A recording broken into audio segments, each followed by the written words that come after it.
Morning, good morning. Good morning. It is Breakfast with Ben and Cheryl, episode number 10. Holy smokes. Holy cow. 2.5 months. That's fantastic. That is crazy. How are you doing this morning, Cheryl? I am doing well. I'm a little chilly this morning. I love the fall weather though, so it's great. And I'm just excited for all these, there's a lot of excitement in the air right now. And I just feel like it's an excited, anxious kind of feeling, but I'm just going to keep telling myself that it's excitement because they're the same feeling instead of anxiety. So I'm in an exciting time. Well, it's, I think a lot of people are in that very same mindset. They Yes. don't know whether, especially with what's going on so much politically lately. Oh, yes. A lot has changed in a week since we last came on, and Yes. Wow. So some people are very excited about what the future might bring, and Yes. some people are very anxious and Yes. nervous about what that future might bring. That is true. And so, regardless of how you feel about that, today we wanted to talk about finding your tribe and Yeah. finding How important that is now. it really is.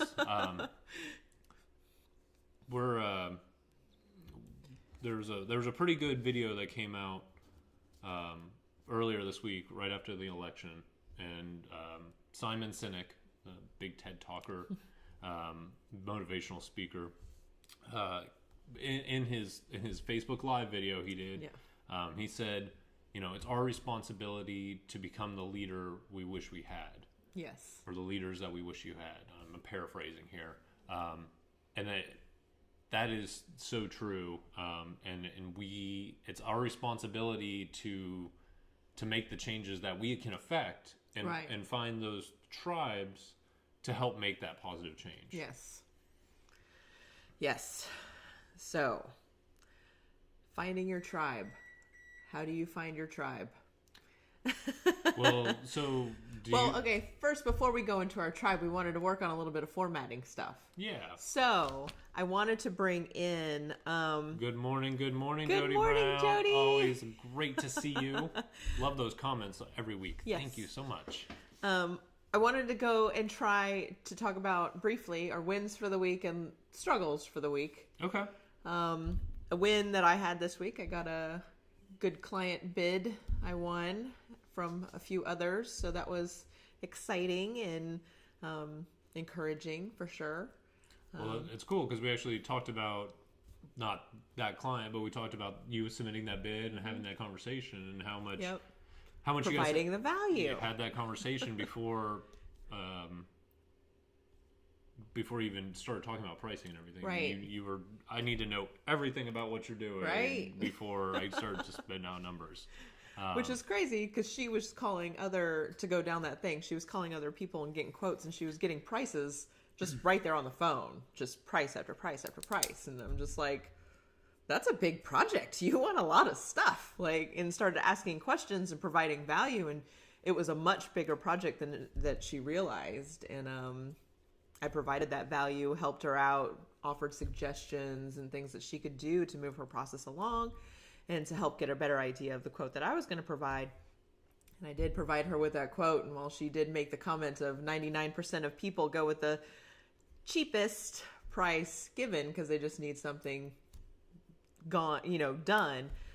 Once you provide a value and you make that connection, people will tend to choose you because they feel that obligation. Now that you've provided something to them of such value, they feel the obligation to give back. Yeah, and it's not a stingy salesman-y kind of giver's gain. Yeah. The It's a idea of matter, B&I. Yeah, and I think there's a lot of value, not in this case, but I think there's a lot of value in giving away that information. Right. Because you just appear as a resource, and they're like, oh my gosh, if they're willing to outsource me to someone else they think is going to do it better, or maybe I had the wrong company in mind.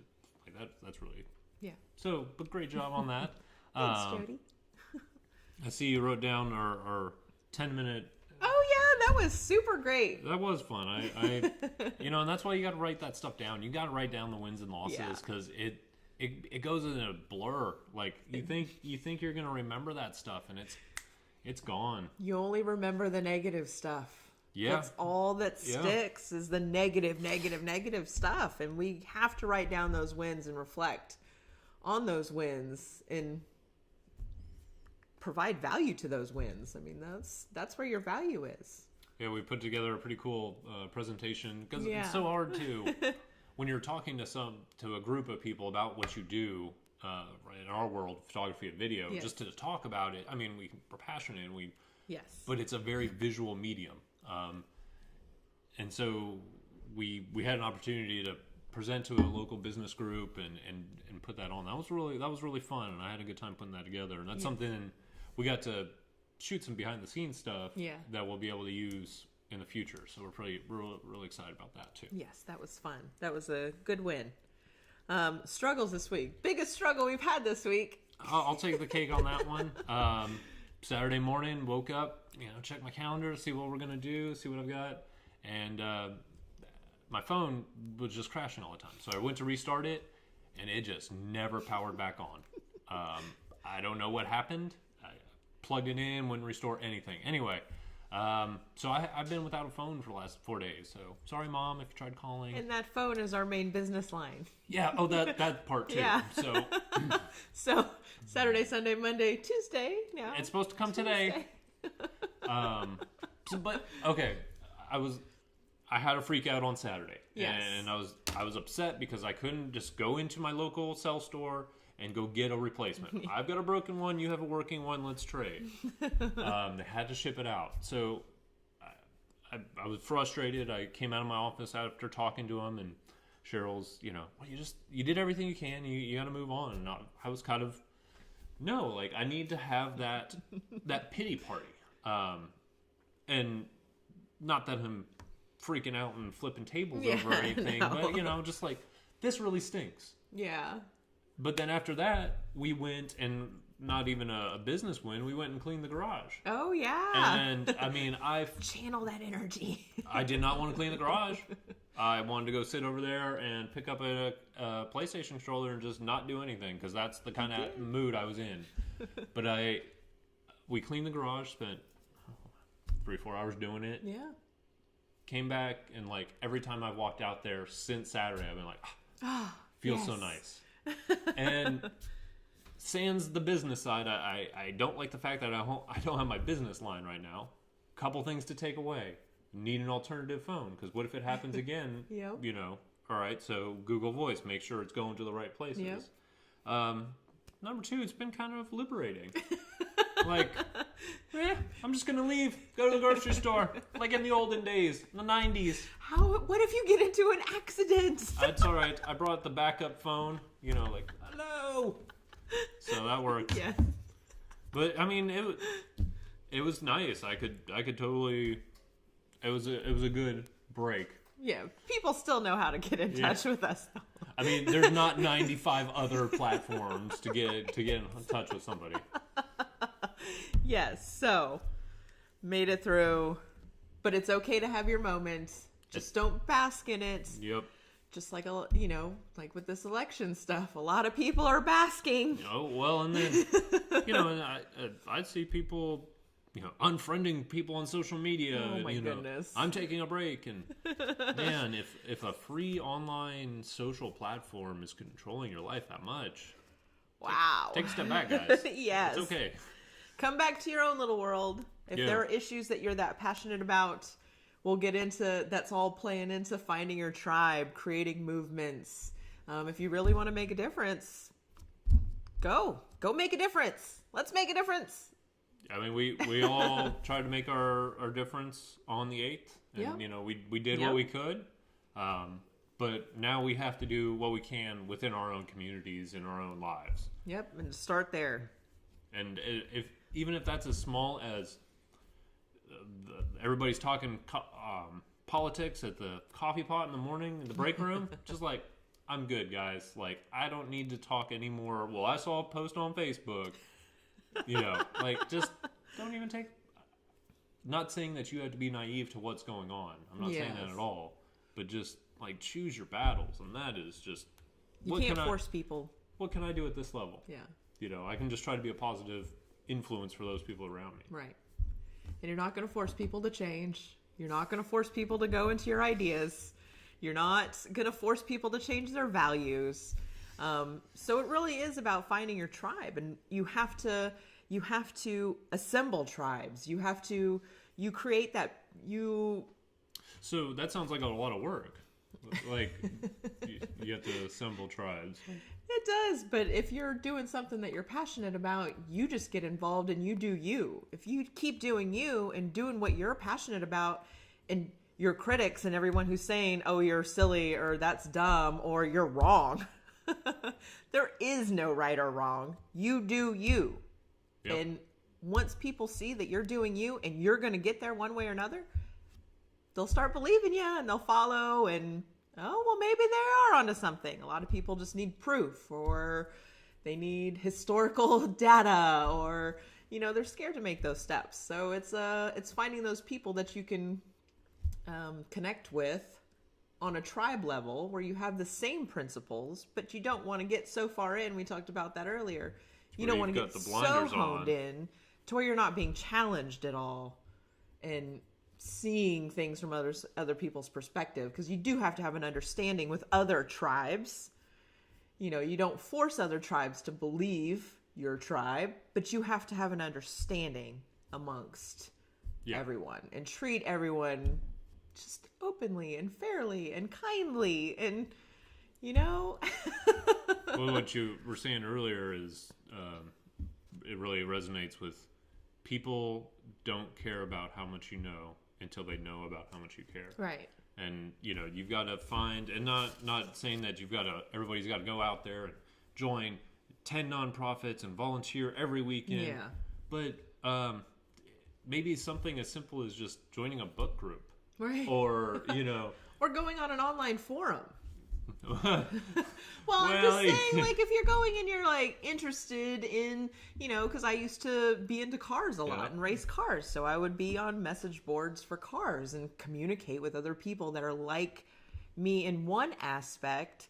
Yes, there are very many differences in all other aspects, but we have the one commonality, and then we have the respect for each other because we have that commonality that we can be open and talk to each other. But most people can be civil and have grown-up conversations. There are those, you know, instigators and pot stirrers, which a lot of them bring up good points. And we wouldn't have, like, movements started if it weren't for those people. Because that's just passion. They're just really passionate. And don't... I think that, I mean, obviously that's why political stuff is so touchy, because it's attacking your values. Yeah. You know, and when you attack somebody's point of view on something, you're attacking their values. Right. So instead of trying to feel attacked when you're dealing with that instigator, just come at it as a point of like, okay, I need to educate them. Mm-hmm. Not spewing facts, just like, okay, well, I can understand that, but could you see how I could feel this way? Mm-hmm. And I know, like, that's a whole thing with this safe space, anti-safe space, all that stuff. Right. But, I mean, yeah, you just have to be able to talk to people. Like, but everybody should be their own individual. Yeah. Like, that's the thing. It's like people are attacking each other. People are attacking each other's values. That's the problem. We need to learn to respect each other's values. I might not agree with it. Right. But you just don't associate. Like, you just naturally... Or you learn to respect them. You learn about their point of view. I guess that kind of depending thing. on how ridiculous the value. I went off the deep end there. So, finding a tribe, create a tribe if you can't find one. It's finding just a group of people that need something and have no leadership or organization to them. And that can go within creating movements. You know, you start small and you develop followers and you create movements that way. It works that way into business though too. You see a need, you see a niche in business, you see a group of people that need a service or need a product, and you can become that service or product. And you just start developing. You work with those people to develop something that they need. You don't need everyone to be on board. You don't need everyone to say, oh, yay, I totally am on board with you. And yeah, that's a great thing to do. You're going to have a lot of naysayers, but all you need is like 100 people or 1,000 people out of 7 billion, trillion people. How many people are in this world? A whole crap ton of people.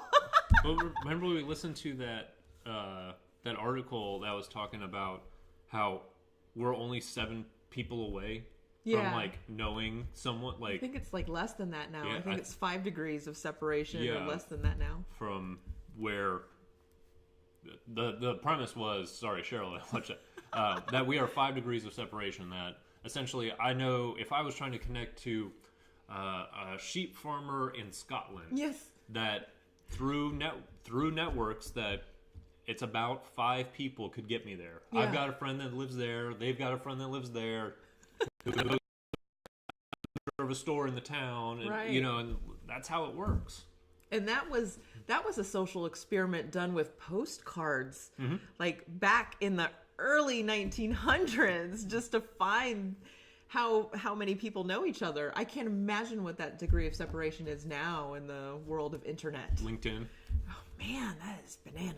Do you want to? We got a question here. Yes, we do have a question. You want to go ahead and read it? Our name tags. Jody Brown asks, "Can we talk about that for a second? You wear them every day, and it makes it easy for people to connect with you. Can you talk about why you wear them and what they say?"